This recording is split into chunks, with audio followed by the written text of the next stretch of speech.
Então, galera, boa tarde a todos. Rodrigo aqui no seu canal, Rodrigo A Pedra no Sapato. Eu estou muito tempo sem postar vídeos, não estava tendo tempo. Meus vídeos não são editados, eu não tenho muita intimidade com essa parte. E também tenho uma certa dificuldade com falta de tempo. Preciso trabalhar, trabalho em 2 empregos, tenho 2 filhos, preciso manter, né? Ajudar a minha esposa, inclusive, né, a manter a minha casa. É uma parceria, eu e ela.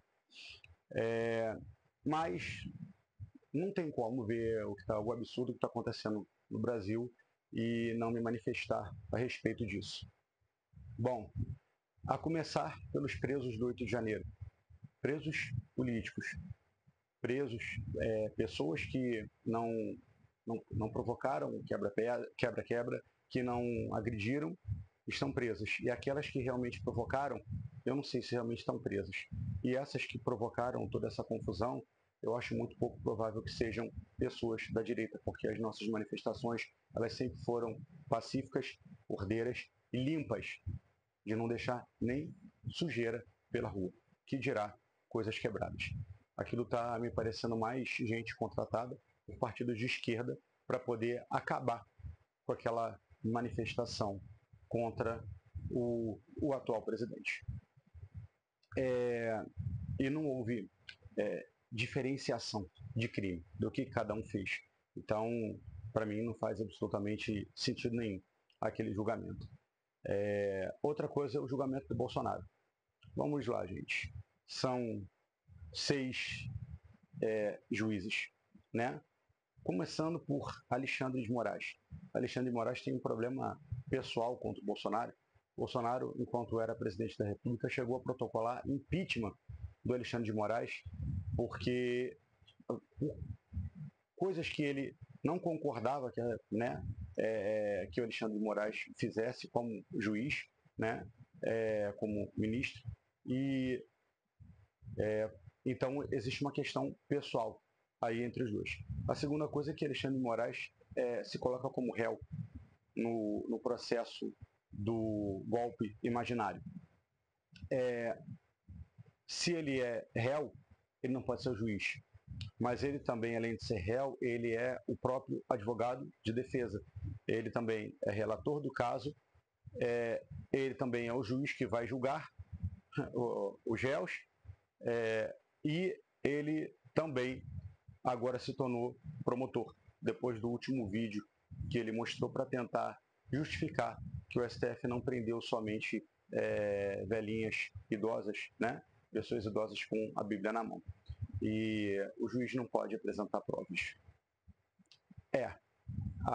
Assim diz as ciências jurídicas, pelo menos na nossa legislação aqui no Brasil, quem apresenta provas são a promotoria e os advogados de defesa.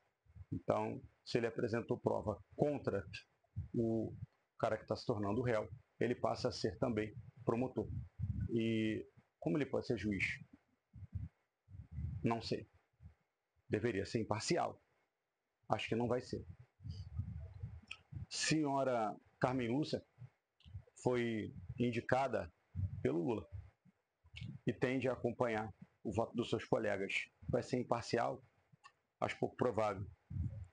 Ministro Luiz Fux, o único juiz de carreira ali naquela primeira turma, pelo menos. Aliás, eu acho que no plenário do STF inteiro. Mas foi indicado pela Dilma Rousseff. Vai ser imparcial? Não sei. Ministro Zanin, advogado, ex-advogado do Lula, lá durante o período da Lava Jato, do Petrolão, do Eletrolão. Flávio Dino, amigo pessoal do Lula e comunista declarado, autodeclarado, não suporta a direita brasileira. Será que vai ser imparcial? Acho pouco provável. E por último, mas sem esquecer de falar dele, o ministro Barroso, que é o cara que disse que o STF deixou de ser um poder técnico para passar a ser um poder político. Não pode. pela Constituição, o STF ele tem que ser imparcial. Ele não pode ter partido político. Mas um dos ministros do STF falou isso, o senhor Barroso. E foi o cara que falou em alto e bom som para todo mundo ouvir que nós derrotamos o bolsonarismo. Nossa, muito imparcial que deve ser o julgamento dele. Então, galera, para quem é de direita, vou falar uma coisa para vocês. O Bolsonaro já está condenado. Ele vai ser preso. Isso é fato. Mas para você que é esquerdista e está soltando fogos com isso, porque agora você vai poder dizer que Bolsonaro também foi preso, a grande diferença entre a prisão do Bolsonaro e a prisão do Lula é que Bolsonaro não pode ser acusado de corrupto. O golpe é imaginário. Vocês vão chamar de golpista e etc., como isso aí vocês já fazem direto mesmo, mas vocês não podem chamar de corrupto. Corrupto é o seu presidente. Esse sim, está comendo dinheiro público até hoje aí, e deixando vocês aí, só vocês não, a gente inclusive, que não votou nele, numa situação muito complicada. Tudo muito caro. E a culpa nunca é dele. Legal. Bato palma para você, que continua aplaudindo e continua dizendo que vai continuar votando nele. Você realmente é uma pessoa muito inteligente. Mas o vídeo era para falar sobre isso. E se você gostou do vídeo, curte, compartilha com seus amigos de direita, se inscreve no canal e fica atento aí para as notificações. Né? E se você é de esquerda e você não gostou do vídeo, eu agradeço se você simplesmente não assistir mais os meus vídeos. Ou então você assiste, mas pelo menos tenta trazer um pouquinho a razão além da emoção antes de você discordar daquilo que eu falo. Ou então você fica aí com um convite de exclusão do canal. Um abraço para todos vocês, fiquem com Deus e mais uma vez se inscreve, curte, compartilha.